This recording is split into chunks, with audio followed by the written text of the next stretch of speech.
नमस्कार, बहुत बहुत स्वागत है टीवी 27 न्यूज में। यूपी की प्राइम डिबेट देख रहे हैं आप। उत्तर प्रदेश पुलिस की सिपाही भर्ती परीक्षा पेपर लीक मामले में मुख्य आरोपी को गिरफ्तार कर लिया गया है।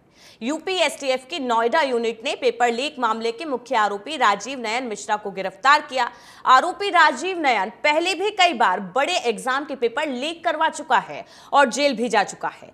यूपी पुलिस और एसटीएफ कई दिनों से उसकी तलाश में छापेमारी कर रही थी। इस बार भी यूपी पुलिस सिपाही भर्ती परीक्षा में तकरीबन 48 लाख नौजवानों ने किस्मत आजमाई थी, लेकिन पेपर लीक की वजह से एग्जाम कैंसिल करना पड़ा था। सिपाही भर्ती रद्द होने के बाद से ही पुलिस पेपर लीक के आरोपियों की धरपकड़ में जुटी हुई है। मामले में 300 से ज्यादा आरोपी पकड़े जा चुके हैं। यूपी सरकार ने भले ही सिपाही भर्ती परीक्षा रद्द कर दी थी और मामले की जांच यूपी एसटीएफ को सौंप दी थी, लेकिन सवाल यह है कि पेपर लीक के आरोपियों को पकड़कर भले ही पुलिस प्रशासन अपनी पीठ थपथपा रही हो, लेकिन उन अभ्यर्थियों का क्या जो साल भर इंतजार करते हैं, फिर दूर दराज से निकलकर रेलवे स्टेशन, बस स्टेशन पर धक्के खाकर एग्जाम सेंटर तक पहुंचते हैं और पेपर देने के बाद उन्हें पता चलता है कि पेपर लीक था, जिसकी वजह से कैंसिल हो गया। लीक होने की वजह से पेपर रद्द होना पड़ा। ठगे रह जाते हैं युवा, बड़ी बेउम्मीदी और निराशा के साथ वापस जाते हैं और फिर से वही इंतजार का सिलसिला, नए सिरे से परीक्षा की तैयारी करना। इन युवाओं के साथ न्याय कब होगा और कैसे होगा? ऐसे माहौल में जहां एक के बाद यूपी में भर्ती परीक्षाएं लीक होती रही हों, आज इसी पर चर्चा करेंगे कि युवाओं का गुनहगार कौन है, कसूरवार कौन है और क्या पेपर लीक के आरोपियों को गिरफ्तार कर लेने से युवाओं के साथ न्याय हो जाएगा।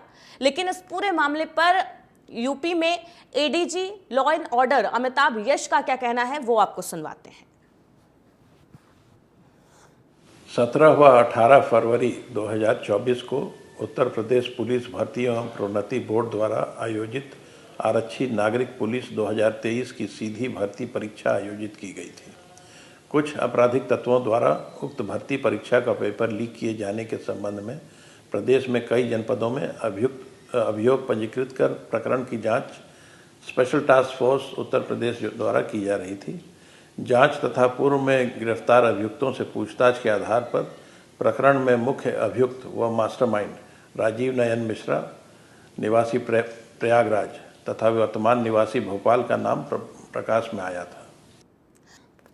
तो आज इसी पर चर्चा करेंगे, आखिर युवाओं का गुनहगार कौन है। हमारे साथ अभ्यर्थी जुड़े हुए हैं सचिन शर्मा, इसके साथ ही बीजेपी प्रवक्ता आशीष तिवारी हमारे साथ जुड़े हुए हैं। सचिन, मैं सबसे पहले आपके पास आना चाहूंगी। यूपी में जिस तरीके का माहौल अब देखने को मिल रहा है, जीरो टॉलरेंस की बात सरकार कहती है, नकल माफियाओं पर ये टॉलरेंस की नीति नजर नहीं आती है और एक के बाद एक जो भर्ती परीक्षाएं लीक होती हैं, पेपर रद्द हो जाता है, अभ्यर्थियों की मेहनत पर पानी फिर जाता है, उनका जो इंतजार है वो लंबा खिंच जाता है। ऐसे में उन्हें सबसे ज्यादा परेशानी होती है और माफियाओं पर कितनी कार्रवाई की जाए, जो मास्टरमाइंड है उनको गिरफ्तार कर लिया जाए, कितनी कड़ी सजा दी जाए, लेकिन युवाओं का जो समय बर्बाद होता है उसकी तो भरपाई नहीं हो सकती है। तो ऐसे में क्या कुछ उम्मीदें आप सरकार से लगाकर बैठे हैं? नमस्ते मैम। नमस्कार, मेरा नाम सचिन शर्मा है। मैं अयोध्या का निवासी हूँ। प्रयागराज इलाहाबाद विश्वविद्यालय से मैंने स्नातक की है और मैं यहीं से ही परीक्षा की तैयारी करता हूँ। तो अगर मैं यूपी पुलिस के पेपर के लीक करने की बात पे अगर मैं कहता हूँ तो इनके जो भी हम मेहनत करते हैं, इतनी मेहनत से हम 3 साल 5 साल मेहनत करके हम किसी भी परीक्षा को देते हैं, उसके बाद हम पूरी मेहनत की पूरी लगन के साथ हम पेपर करके आते हैं और जैसे ही घर पहुंचते हैं हमें पता चलता है कि पेपर लीक हो चुका है। मतलब किसी भी पूरी हमारी जो मेहनत होती है, हमारी लगन होती है, उस पर पूरा पानी फिर जाता है। हमारी उतनी दूर हम जाते हैं, पेपर पूरा करवाते हैं, हमारी फैमिली हमारा सपोर्ट पूरा करती है, हम कैसे भी करके वहां तक पहुंचते हैं, पेपर कंडक्ट कराते हैं, पूरा होता है कंडक्ट। उसके बाद जैसे ही पहुंचते हैं घर पे पता चलता है पेपर लीक हो चुका है। तो मैं सचिन, क्या आपने यूपी पुलिस भर्ती परीक्षा दी थी? यस मैम, हम परीक्षा दिए थे 18 फरवरी को सेकंड टाइम में मेरा परीक्षा हुआ था जी। और रिजल्ट आने के बाद जब ये पेपर कैंसिल हो गया था, पता चला कि लीक हो चुका था पेपर, फिर कैंसिल हुआ, तब परिवार का क्या रिएक्शन था? मैम, हमारे पिताजी ने हमसे मतलब पूछा कि मतलब क्या हुआ, पेपर कैसा गया। हम जैसे ही घर पहुंचे तो पता चला कि पेपर, फोन में देखा, न्यूज तुरंत देखे हम लोग, फोन ऑन किए, दोस्तों का फोन आने लगा कि पेपर तो लीक हो गया है। उससे पहले भी 17 तारीख में भी पेपर लीक हो चुका था। तो पता चला था, तो हमने उम्मीद लगाई थी कि हम लोग का पेपर 18 तारीख वाला ना लीक हो, लेकिन प्रशासन की वजह से या किसी भी चीज से जो भी कहें, वो 2 तारीख वाला भी 18 तारीख को भी सेकंड शिफ्ट का भी पेपर लीक हो गया। तो हमारे पिताजी ने भी थोड़े नाराज हुए, पूछे हमसे पेपर कैसा हुआ। पेपर बताया गया कि पेपर हाँ ठीक गया था, पेपर इतने क्वेश्चन अटेम्प्ट किए हैं, उसके बाद उम्मीद है हो जाएगा। लेकिन फिर पापा को पता चला, मतलब पिताजी को, हमारे घर वालों को भी पता चला कि मतलब पेपर हुआ था लेकिन लीक हो गया। न्यूज भेजा, चैनल सब कुछ दिखाया गया, लेकिन तब थोड़ी निराशा हुई, हम लोगों को भी निराशा हुई। चलिए ठीक है, आशीष तिवारी भी हमारे साथ जुड़े हुए हैं, बीजेपी प्रवक्ता हैं। आशीष जी, सुना आपने सचिन की बात को? सुना जी, बिल्कुल सुना मैंने। जीरो टॉलरेंस की नीति पर आपकी सरकार काम कर रही है, लेकिन बावजूद इसके नकल माफिया एक्टिव हैं और एक के बाद एक यूपी में कई भर्ती परीक्षाएं लीक हुई हैं। देखिए, जीरो टॉलरेंस का पहले आप मतलब समझ लीजिए। जीरो टॉलरेंस का मतलब ये है कि कोई भी अपराधी अगर यहाँ अपराध करता है तो उसके साथ जीरो टॉलरेंस की नीति के तहत ही कार्य किया जाएगा। ठीक है, जीरो टॉलरेंस का मतलब ये है कि अगर जैसे पिछले जो भी शासन रहे हैं अन्य पार्टियों के, चाहे समाजवादी पार्टी का रहा हो, उस समय अपराधियों को सजा देने का कोई भी प्रावधान नहीं होता था, ना ही जो इस तरीके के नकल माफिया होते थे उनके ऊपर कभी नकेल कसने का काम नहीं किया गया।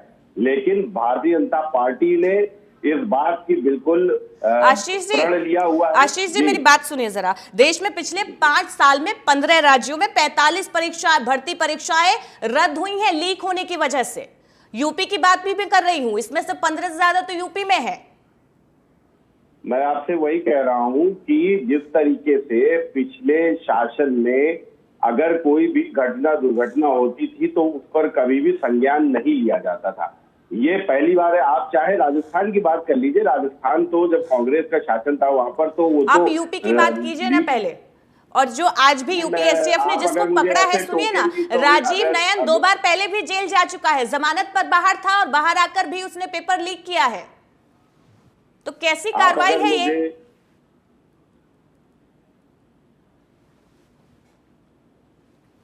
आशीष जी, आपको हमारी आवाज मिल रही है? नहीं, अब आप ही बोल लीजिए। जब मैं बोलने लगता हूँ तो आपको मौका दे रही हूँ ना, आपको मौका दे रही हूँ ना मैडम। मौका दे रही हूँ तो फिर बात ही क्या है?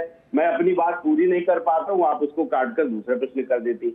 या तो एक एक प्रश्न का जवाब ले लीजिए, थोड़ा सा तो संयम रखिए मैडम। चलिए ठीक है, आप भी अपनी बात रख लीजिए। नहीं, इसीलिए शायद आपने बुलाया ना बात रखने के लिए। रख क्या लीजिए, मतलब ऐसे तो नहीं कहते ना, आप भी रख लीजिए, ये तो नहीं तरीका सही है। मैं अपनी बात रखने के लिए ही आया हूँ, आपका जो प्रश्न है उसका जवाब दे। सर, अब अपनी बात रखिए ना, अब आप भटकिए मत मुद्दे से। जी नहीं, मैं नहीं भटक रहा हूँ, आप भटकाने की कोशिश कर रही, लेकिन मैं भटकूंगा नहीं। अब सुन लीजिए आप।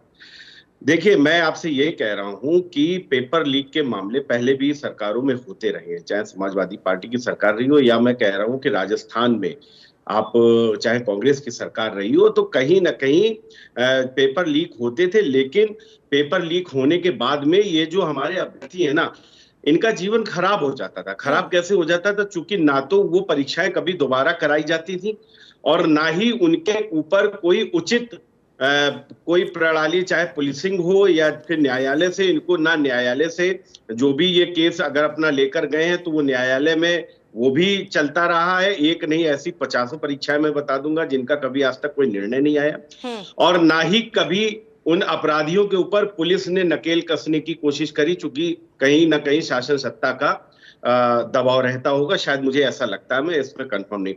लेकिन भारतीय जनता पार्टी की सरकार में आप देखिए, ये जब पेपर लीक मामला हुआ तो इस पेपर लीक मामले के बाद में तुरंत माननीय मुख्यमंत्री जी ने पहले तो इसको रद्द करा। इस पेपर को रद्द करने के बाद दोबारा से 6 महीने में कराने के लिए इस पर आदेश जारी करे और उसके बाद जो पुलिस है, एसटीएफ है, उसको तत्काल प्रभाव से ये निर्देश दिए गए कि इस पेपर लीक के अंदर में जो भी लोग शामिल हैं, जो भी इसमें मास्टरमाइंड है, उनको पकड़ने का काम किया जाए। और आप देखिए कि अभी पेपर लीक हुए चंद ही दिन हुए थे और इनका जो मुख्य आरोपी, इससे पहले भी 200 लोग करीब एसटीएफ ने पकड़े और उनकी तार जोड़ते जोड़ते जोड़ते राजीव नयन मिश्रा तक फाइनली ये पहुंच गए। और अब ये राजीव नयन मिश्रा, जो कि पहले भी कई पेपर लीक मामलों में शामिल रहा है, पहले भी कई बार जेल जा चुका है, तो देखने वाली बात ये होगी कि पुलिस की पूछताछ में ये क्या क्या बताता है और किन किन सरकारों में इसने पेपर लीक करे थे। लेकिन उन सरकारों की निष्क्रियता से ये हमेशा बचता रहा और इसके ये जो हौसले थे ये हमेशा बुलंद रहे, और जिसकी वजह से ये इसने कांड करने में ये डरा नहीं।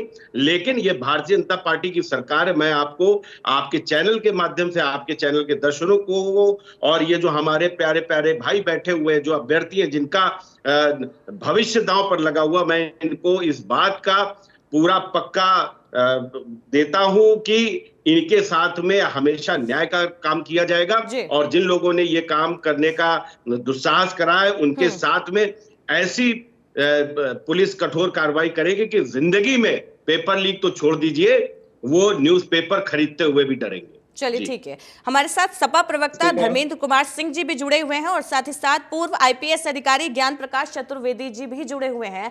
मैं धर्मेंद्र जी आपके पास आना चाहूंगी। आपने सुना आशीष जी आश्वासन दे रहे हैं और ये तो सच है, पेपर लीक तो आपके समय में भी खूब होते थे, आपकी सरकार में भी होते हैं। 2014 से शुरुआत हुई थी और तब सपा की सरकार थी।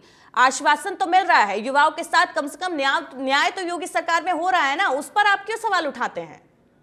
पूजा जी बहुत धन्यवाद, बड़ा अच्छा आपने प्रश्न किया। अच्छा होता कि आशीष जी बताते, अपना फेल्योर स्वीकार करते। भारतीय जनता पार्टी की सरकार में एक भी परीक्षा सफलतापूर्वक न करा पाने की जिम्मेदारी लेते, लेकिन राजस्थान से लेकर के पूरे देश और पिछली सरकारों में प्रचंड बहुमत की 2014 से केंद्र में इनकी सरकार है, 2017 से जीरो टॉलरेंस की उत्तर प्रदेश सरकार है, और 2017 से 1 दर्जन से अधिक, आपने खुद ही अभी आंकड़ा बताया, करीब 15 परीक्षाएं ऐसी हैं जो एक करा नहीं पाए सफलतापूर्वक। सब में पेपर लीक हो गया, कहीं इनका पुराना सगल हो गया। क्योंकि नौजवानों, ये जो हमारा भाई बैठा है सचिन शर्मा जैसे लाखों नौजवानों के भविष्य के साथ खिलवाड़ कर रही जो सरकार, इसको इसकी जरा भी चिंता नहीं है, क्योंकि इनको दूसरे मुद्दों से चुनाव लड़ना है। इनकी जवाबदेही जो है न किसान के प्रति है, न नौजवान के प्रति है, न छात्र के प्रति है, न गरीब के प्रति है, न आधी आबादी के प्रति है। तो इसलिए इधर उधर की बात करते हैं।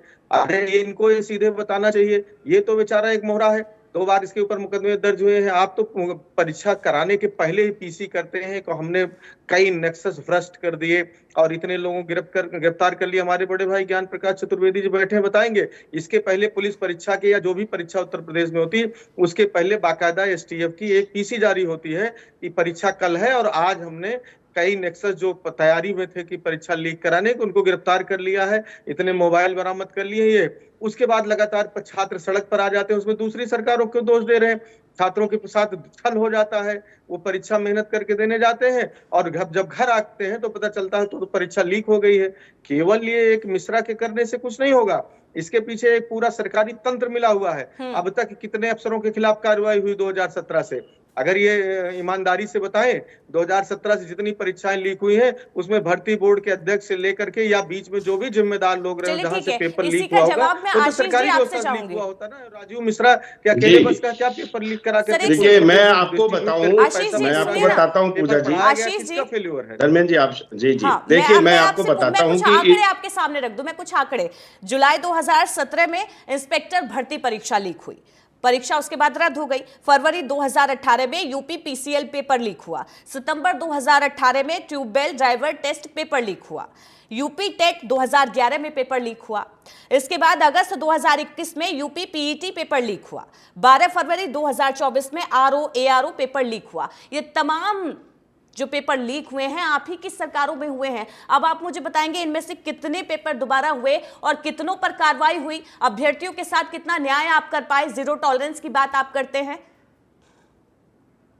चलिए देखिए ऐसा है ना पूजा जी, मैं आपको वही चीज बताना चाह रहा हूं कि पिछली सरकारों में जो अपराधियों के हौसले बुलंद थे उनके ऊपर उनको ये लगने लगा था कि सरकार किसी की भी हो, हम बिल्कुल फ्री हैं अपना कोई भी अपराध करने के लिए, और उसी चीज को वो जारी करते हुए यहां तक आए। लेकिन मैंने आपको जैसा बताया कि जो आपने अभी 3-4 यहाँ पर पेपर लीक मामले बताए हैं, ये सिर्फ और सिर्फ परिणाम है जो पिछली सरकारों ने ढीला दे रखा था नकल माफियाओं को, उसके वो गफलत में ये काम कर गए। लेकिन अब उनके साथ में जो चीज जो साल आपको मिले हैं, 8-9 साल का वक्त काफी नहीं होता ये दिखाने के लिए कि आपकी सरकार कैसे काम कर रही है नकल माफियाओं। सरकारों में क्या होता था ये बताने के लिए। बिल्कुल बिल्कुल मैं आपको बताता हूँ जी, मैं आपको बता रहा हूँ। देखिए मैं वही चीज कह रहा हूँ, अगर आप मेरी बात पूरी हो जाने देंगे तो आपके प्रश्न का जवाब भी मिल जाएगा और साथ साथ मेरा भी प्रश्न जो मेरी बात है वो भी पहुंच जाएगी।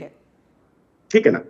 आप समझिए, मैं वही चीज आपसे बता रहा हूं कि जो पिछली सरकारों में अपराधियों को बिल्कुल राजा बाबू बनाकर और उनको फ्री करा जाता था कि आप कितनी भी, आपने जो आंकड़े दे दिए इसके पहले 17 के पहले 12 से लेकर 17 तक, अभी हमारे धर्मेंद्र भाई बता रहे थे। आपको मैं बताऊं कि समय अखिलेश यादव ने शपथ ग्रहण करा था, उससे लेकर मार्च से लेकर और दिसंबर तक 28 दंगे हुए थे इसी उत्तर प्रदेश के अंदर में। तो ये आज यहाँ पर जो मुद्दा है, मुद्दा पेपर लीक का है, तो धर्मेंद्र भाई अच्छा होगा पेपर लीक हटकर आप इधर उधर ना हटे, भटकाने के डिबेट को डिरेल मत करें। मैं आपको बताता हूं पूजा जी कि 2012 से 17 के बीच में जो भी पेपर लीक हुए और पेपर लीक होने में जो हौसले बुलंद हुए अपराधियों के, वो कंटिन्यू यहाँ पर करते चले आए। हम लोगों की जो भी व्यवस्था रही, हम लोगों ने पूरी कोशिश करी उस पर कसने के लिए नकेल, लेकिन कहीं ना कहीं वहां पर गलती हुई। इस बात को मैं ये नहीं बोलूंगा कि नहीं, लेकिन इसमें सरकार की मिली भगत नहीं थी। लेकिन पिछली सरकारों ने अपराधियों के साथ साठ गांठ करके, चूंकि अगर हमारी मिली भगत होती तो हम एसटीएफ लगा के राजू नयन मिश्रा को नहीं उठवाते। हमने इस पेपर को हम रद्द नहीं करते और हम तुरंत के तुरंत 200 गिरफ्तारियां नहीं करते एसटीएफ ने। चलिए ठीक लेकिन है जो आशीष जी, समय की कमी है, आपको यहीं पर रोकना चाहूंगी। मेरे साथ दूसरे मेहमान भी जुड़े हुए हैं। ज्ञान प्रकाश जी, मैं आपके पास आना चाहूंगी, आपसे जानना चाहूंगी, सरकार पर सवाल उठते हैं, सिस्टम पर भी सवाल उठते हैं कि नकल माफिया इतना ज्यादा यूपी में एक्टिव क्यों है? किस तरीके से पुलिस प्रशासन उनके साथ काम करता है, उन पर कार्रवाई करता है? वो जेल जाते हैं, जमानत पर बाहर आते हैं, उसके बाद से फिर से वही काम करते हैं। इसका मतलब कहीं ना कहीं कुछ खामियां है सिस्टम में भी। जो नक्सल माफिया इतना एक्टिव है, उनमें पुलिस प्रशासन का खौफ नहीं दिखाई देता? पूजा जी बिल्कुल सही कहा आपने, लेकिन अभी नेताजी लोग की बात कुछ लग रहा, बाकी इन लोग से पूछ लीजिए, जैसे थोड़ा बहुत इन लोग का संतुष्टि प्राप्त हो जाए तब हम बोले। क्योंकि मैं दावे से कह रहा हूँ, पार्टी किसी की भी रही हो, सरकार किसी की भी रही हो जी, बहुत ज्यादा इन्हें सरोकार रहता नहीं है छात्रों से। या तो मोस्टली ये लोग छात्र रहे नहीं होते, या छात्र का इलाहाबाद या दिल्ली का या सड़कों का संघर्ष ये जानते नहीं। ये नेतागिरी का संघर्ष जानते हैं, छात्र का संघर्ष नहीं जानते। वो कैसे सुबह उठता है, कैसे दौड़ता है, कैसे खाता है, कैसे पढ़ता है, किस तरह पैसे जुगाड़ करके कोचिंग में देता है। तो इनको तो नेतागिरी करनी है, चाहे किसी भी सरकार को। डिबेट तो इस बात पे होनी चाहिए कि थोड़ा बहुत बैठ करके हम लोग ये डिस्कस करें, नकल कैसे रोका जाए, नकल माफिया कैसे रोका जाए, नकल माफिया को कैसे पकड़ा जाए, नकल माफिया को किस तरीके से नाबूद किया जाए, नकल माफिया पर कैसे बुलडोजर गिराया जाए। ये इस पे चर्चा नहीं हो, बड़ी शर्म आने लगती है। तो चर्चा बिल्कुल इस पर भी बहस होनी चाहिए कि नकल माफियाओं को कैसे रोकें। ये बात आपकी ठीक है। सचिन, मैं आपसे जानना चाहूंगी, अब योगी सरकार से आप क्या कुछ उम्मीद करते हैं? योगी सरकार दम भरती है, युवाओं के साथ है, युवाओं के लिए ही काम कर रही है, जीरो टॉलरेंस की नीति अपराधियों पर अपनाई जाती है। ऐसे में किस तरीके की उम्मीद आप सरकार से लगाए बैठे हैं? बिल्कुल बिल्कुल आपने सही कहा। पहली बात तो मैं सचिन, मैं आपसे जवाब चाहूंगी छोटा सा। एक पूर्व छात्र के रूप में, पुलिस अधिकारी के रूप में नहीं बोलूंगा, पूर्व छात्र के रूप बोलूंगा कि योगी सरकार ने इसकी जांच कराई और गिरफ्तार किया, लेकिन इन पर बुलडोजर चलना पड़ेगा, इन्हें नाबूद करना पड़ेगा। और खास तौर से ये जो हमारे सरकारी वकील लोग हैं, हमारा डिपार्टमेंट ऑफ एसपीओ और जेडी है, इनको बताना पड़ेगा कि किसी तरीके से भी किसी कीमत पर जमानत ना हो, इनकी संपत्ति पर संपत्तियां पूरे भारत में जहां फैली उसकी चिन्हीकरण हो, इसका ध्वस्तीकरण हो, और इनके साथ कौन कौन जुड़े हैं, वो कौन लोग हैं, क्लर्क कौन है, बाबू कौन है, अधिकारी कौन है। बिल्कुल, ये नजीर तो पुलिस प्रशासन को ही सेट करनी होगी कि जो माफिया है, जो मास्टरमाइंड है, उन पर ऐसी कार्रवाई हो कि दोबारा से कोई ऐसी कार्रवाई ना कर पाए। उन पर ऐसी कार्रवाई, ऐसी सजा मिलनी चाहिए जो युवाओं के भविष्य के साथ खिलवाड़ करने से सोचे, पहले 10 बार सोचे। समय की कमी है, अब तीनों को यहीं पर रोक रही हूं। आप सभी का बहुत बहुत शुक्रिया मेरे साथ चर्चा में जुड़ने के लिए। तो देश में पेपर भर्ती का जो मामला है वो बहुत ज्यादा गरमाया हुआ है। पिछले 5 साल में 15 राज्यों के करीब 45 भर्ती परीक्षाओं के पेपर लीक हुए थे। इन पेपर लीक का जो असर है सीधा 1.4 करोड़ अभ्यर्थियों पर पड़ा। ये वो अभ्यर्थी थे जो सरकारी नौकरी की तैयारी कर रहे थे, इंतजार कर रहे थे। अब सरकार तो कार्रवाई का दावा कर रही है, अपना पल्ला झाड़ रही है, लेकिन युवाओं की मायूसी बदस्तूर जारी है। अब देखना होगा कि योगी सरकार युवाओं की इस उम्मीद को पूरा कर प्रदेश में पेपर लीक का ये जो सिलसिला है उसको खत्म कर पाती है। फिलहाल के लिए इतना ही। लगातार खबरों के लिए बने रहिए TV 27 न्यूज।